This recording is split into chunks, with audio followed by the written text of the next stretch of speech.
Thank you to you all for joining this session. So this session is going to be on promoting DNS operational best practices. As you can see from the title, the objective of this presentation is to discuss about what are the best practices that we can apply in your DNS infrastructure. I'm not sure how many of you do manage DNS operationally, but I hope that this presentation will be useful to you all. So if we just try to understand DNS or the domain name system, it contains quite a lot of information about your organizations, your infrastructure, and so on. Basically, your organization's domain name. You can see some examples here, like xyz.mm in this case. I'm just taking an example. So this is public. And then you may be having many of these DNS servers.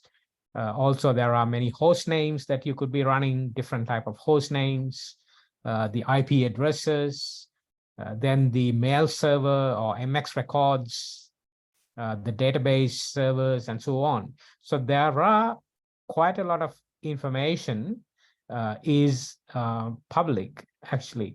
So because DNS is a public facing infrastructure. So this is why it is very important for you to protect your DNS infrastructure. So I hope that it is clear why you should pay some attention to protect your DNS. Now, this is a very quick slide to show how the DNS queries work and the DNS components that are involved. So if we take a client, say, your mobile phone, for example, you are running a stub resolver in your operating system that would interact with a recursive resolver. So usually these recursive resolvers are run by the network operators, ISPs, mobile operators, and so on. There are, of course, corporates as well who run these public DNS resolve operators as well. So whatever the case, your query goes to these recursive resolvers, and then these recursive resolvers would go and talk to authoritative name servers. So there are many authoritative name servers out there. For example, DNS is a very hierarchical system where you have root servers on the top, and then we have top-level domain servers. For example, like in Myanmar, it is .mm, so there are .mm servers. Then there are second-level servers, like your company. If you have a domain within .mm, you have something like example.mm. I'm just taking a very simple example here, but then there are many authoritative servers out there. So the recursive resolvers talk to many of these authoritative servers. If you take root servers, currently there are over 1,500 root servers out there. And then if you take top-level domain servers, again, currently there are quite a lot of top-level domains, over 1,500, right, including country code top-level domains. And then each of them, they have many TLD DNS servers as well, authoritative servers. And then there are many second-level domain servers. So you can see there are many authoritative servers. So these recursive servers would interact with many of these authoritative name servers, find the relevant answers, and then provide those answers to the clients. So during this process, the recursive resolvers would keep the answers in their caches or in the memory, so that if the same question is asked by the client or the stub resolver, it can respond very quickly. So caching enhances the DNS performance. So this is a very simple query, basically, how a DNS queries get resolved, and what are the important components that you have to understand. So there has to be operators who run these recursive resolvers. There has to be operators who run authoritative name servers, and so on, right? So in your case, your organization could be running maybe some of them, or maybe actually only part of those infrastructure, or maybe you have outsourced to a different party. So whatever the case, it is important that you should have some understanding about how your DNS infrastructure is actually organized. Now, this is just to show you the potential target points in the DNS ecosystem. We would call this as a DNS ecosystem mainly because there are many parties involved. I was explaining you before about stub resolvers, the clients, then the recursive resolver operators. There are many types of recursive resolver operators. Then there are authoritative server operators. Again, there are things like root server operators and so on, TLD server operators and so on. Then there are registries, right? For example, .mm is a registry, right? And then there are registrars. So registrars would also interact with domain name resellers, for example, right? So there are many parties involved, and then there are registrants. If you get a domain name from a registrar or a reseller, you become a registrant. And then usually your registrar would provide you a web interface, give some portal access to you so that you can access, you can provide the credentials, and then basically you can update your DNS information in the registry database. So there has to be some proper communication between registry and registrar to synchronize this process as well. There are protocols involved in this mechanism. So in this whole process, you can also see there are some crosses that I'm showing here in red color, because in all these places, if you do not have proper security mechanisms, it is possible that those places can be quite vulnerable. For example, there can be DDoS, there can be DDoS attacks, there can be phishing attacks, cache poisoning, and then impersonations. So there can be many issues, even credential thefts. For example, the registrants can go, can be directed to some phishing sites, and then their credentials can be captured, and those credentials can be used to log into their portals and then update DNS information, or they can, the attacker can remove the actual DNS information and then update with the attacker's information. So there can be, various sort of threats involved in the DNS ecosystem. So it is very important for us to protect our DNS. Now, when you think about protecting DNS, there is not just one mechanism, right?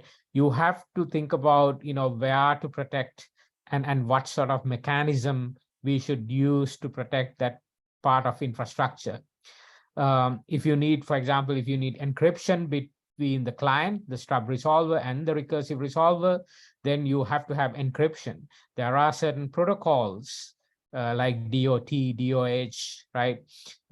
So these are some protocols for that purpose.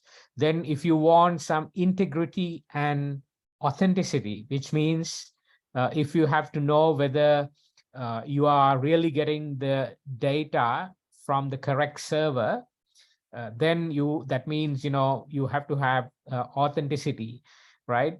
Then if you want to make sure that the data is not modified in the middle, that means it's the integrity. So if you want those capabilities, you need to deploy this security mechanism called DNSSEC, or DNS security extensions.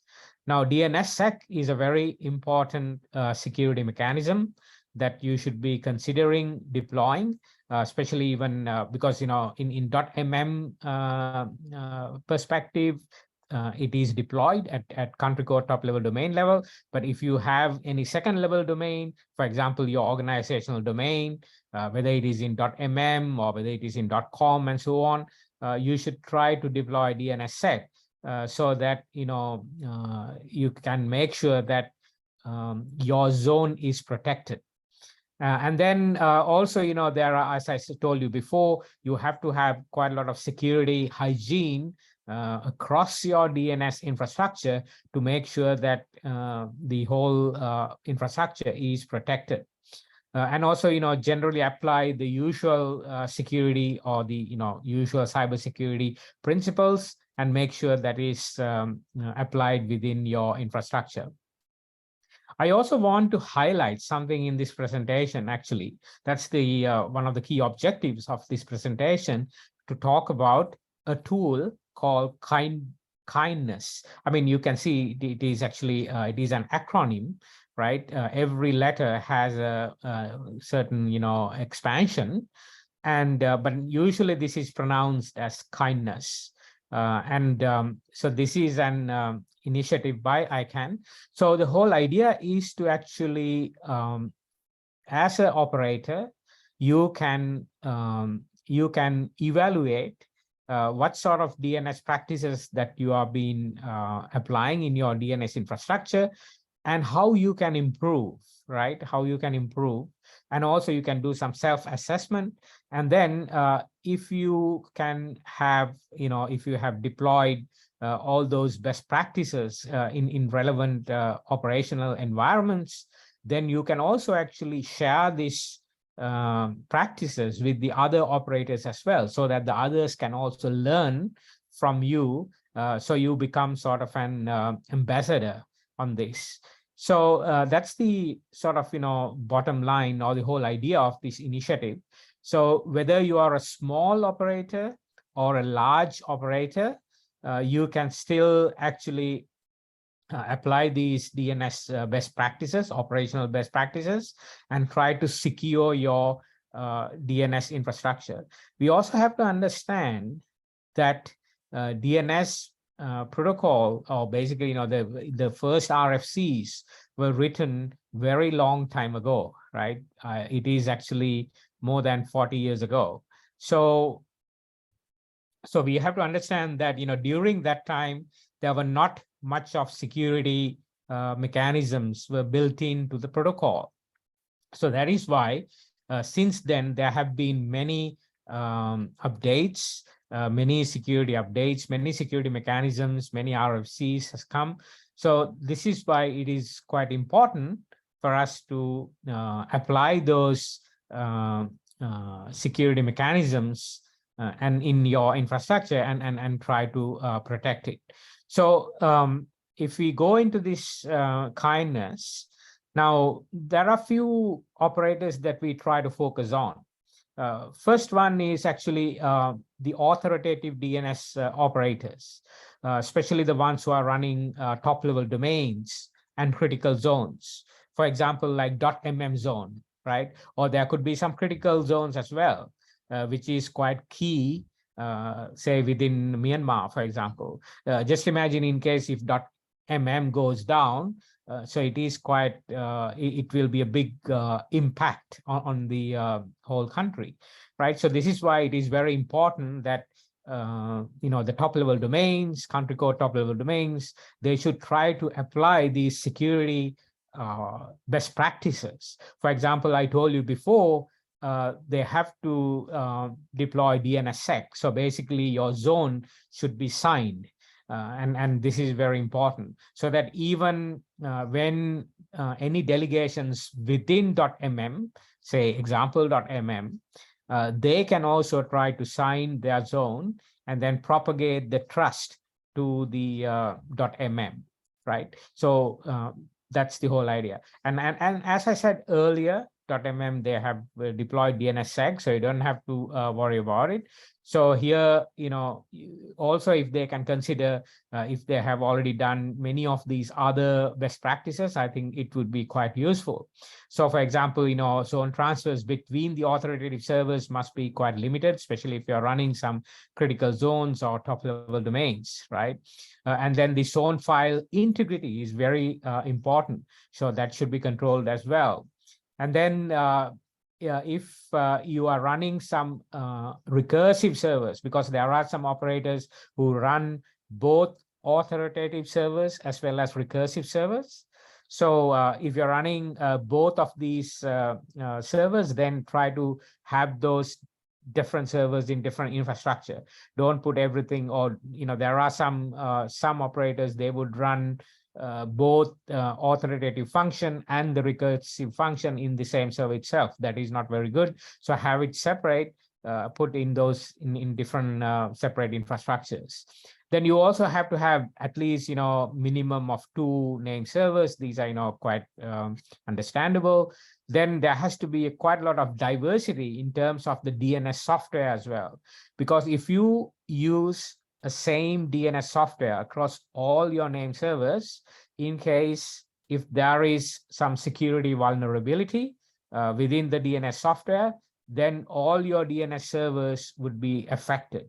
So that is why you should have some diversity between the DNS software that you're using. If you're using a certain DNS software in your primary, try to have a different DNS server software in your secondary. So in that way, you can have that diversity. Also, actually, authoritative servers, those servers also should run in diversified infrastructure as well. Don't put all your DNS servers in the same data center, the same rack, and so on. Try to have those separations as much as possible. And then also monitoring is also something important. Make sure that even if you have other infrastructure that are monitoring the DNS infrastructure also, you need to actually take those into considerations as well. And also, especially if you have outsourced the DNS infrastructure to another party, then you should also consider about what sort of terms and conditions are there, what sort of service level agreements are there in case if something happens, how they're going to actually respond to that. All those things should come into the picture. So I'm just trying to actually give you some examples here, especially again, if you are running second level domains as well. Now earlier we were talking about top level domains and critical zones. But if you are running some second level domains, something like example.mm, then again, many of those discussed principles should also be applied. The best practices should also be applied into your infrastructure. Now, if you, there are some of you could be running some closed and private resolvers. Say, for example, if you are a corporate, right? Maybe you could be a bank, or you could be, a university, for example, right? So you could be running this resolver only to your clients, only to your users. It is not open to others. So in this case, again, there are some best practices that you can consider. Now, earlier we were talking about DNSSEC signing, right? I told you that, it is necessary to sign the zone. But if you are running a resolver, then you should be doing validation. So DNSSEC validation must be enabled. Now, if there are a lot of operators here today listening, if there are ISPs, if there are mobile operators and so on, if you are running your resolvers, make sure that DNSSEC validation must be enabled so that you can provide secure answers to your clients. You should also consider access controls or ACLs, so that you know that you are where you are getting these queries from, how you can restrict those queries and things like that.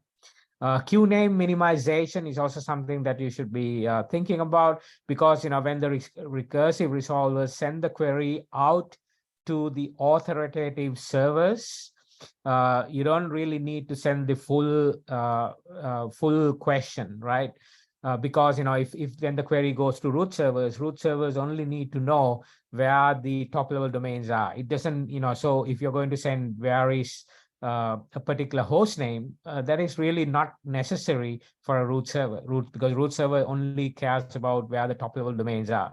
So you can basically send, you don't need to send the full query itself, you can minimize that. So that's what we call query name minimization or queue name minimization. So you can consider these things, these best practices. Then again, as I said earlier, the recursive servers, the authoritative servers, they should run on separate infrastructures.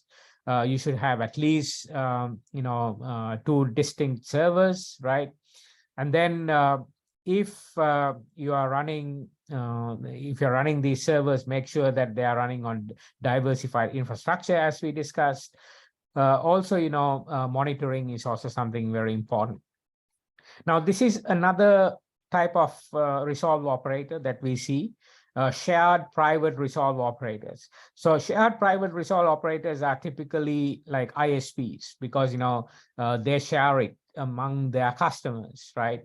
Mobile operators, ISPs, and so on, hosting providers, they share this service among their clients, among their customers, right? So in this case, also, there are a number of best practices that we list, just like, before. It is similar to, running the earlier case, right? So the DNSSEC validation has to be enabled and so on. Those practices also should be considered. Then also we discussed about those privacy considerations initially. Things like, if some client wants encryption, then the resolve operator, the shared private resolve operator, can try to run a DOH server or a DOT server, right? So in that case, the client can send encrypted queries as well. So these are, some best practices that you can think of. And then similarly, if you're running some public resolvers, this means you are opening up the resolution to any party. Again, you have to think about quite a lot of care in this case, because you are opening your queries to anyone, right? Because the resolver is public, you could be getting queries from so many parties. Make sure that you have enough bandwidth and DDoS mitigations and things like that. And then the logging should be properly done, enabled, and so on. So you can see a list of best practices even in this case. One of the other very important consideration is the hardening of the core. So which means basically applying all the good cyber hygiene principles in your infrastructure. So this could be things like applying your access controls properly, or even applying things like BCP 38, right? We know this is a very important guideline. Also, you may have heard about manners. Manners, this is actually an initiative from ISOC. So this is mainly to actually have some secure routing infrastructure, right? So just like now in here, we are talking about kindness is for DNS and manners is for routing. So you should apply these things in your routing infrastructure. And then similarly, make sure that the configuration has to be limited, right? Make sure that your DNS server configurations, whoever doing that, they, has to be sort of restricted. Whether you should be doing it from a certain terminal, from a certain, certain login and things like that, right? So these are all basic principles that we should also always consider.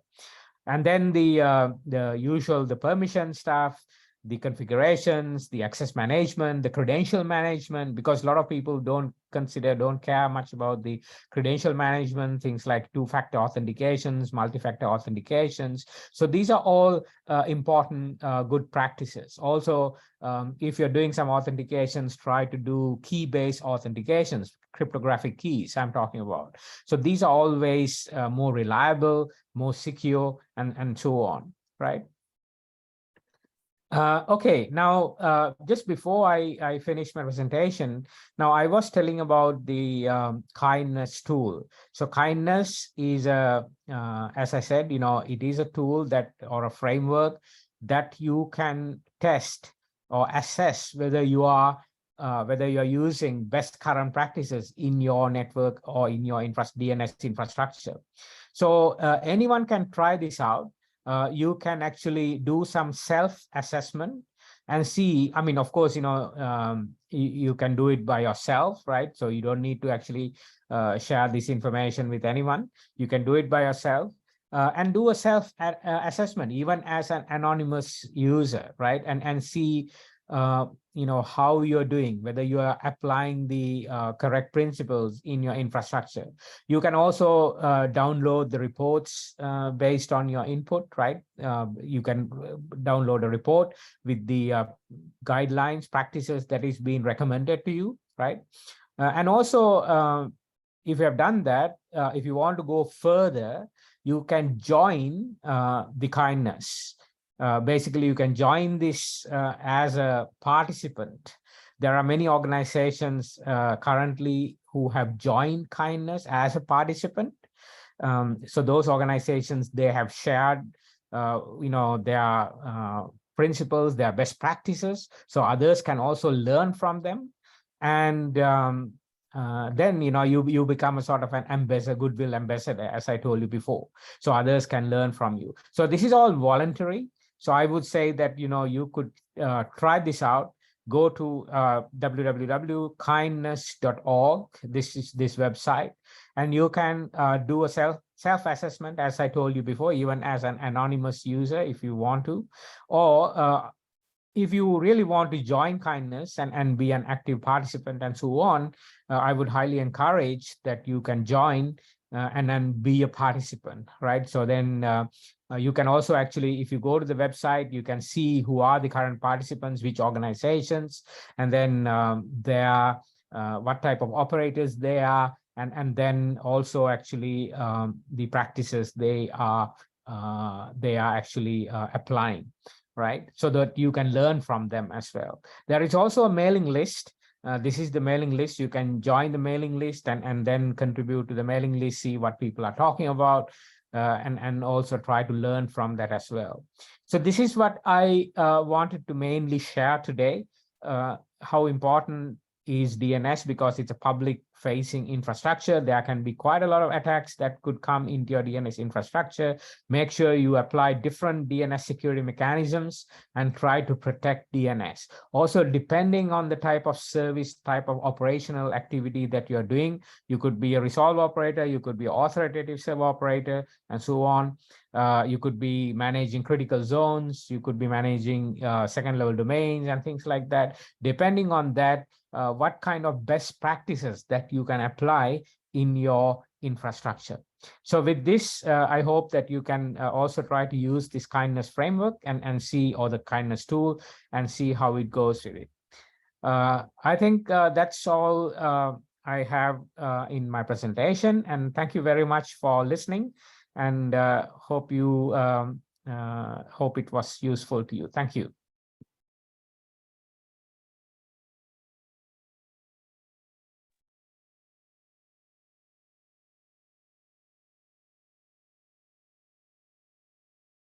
Questions မေးခွန်းမေးချင်တဲ့သူတွေရှိရင်မေးလို့ရပါတယ်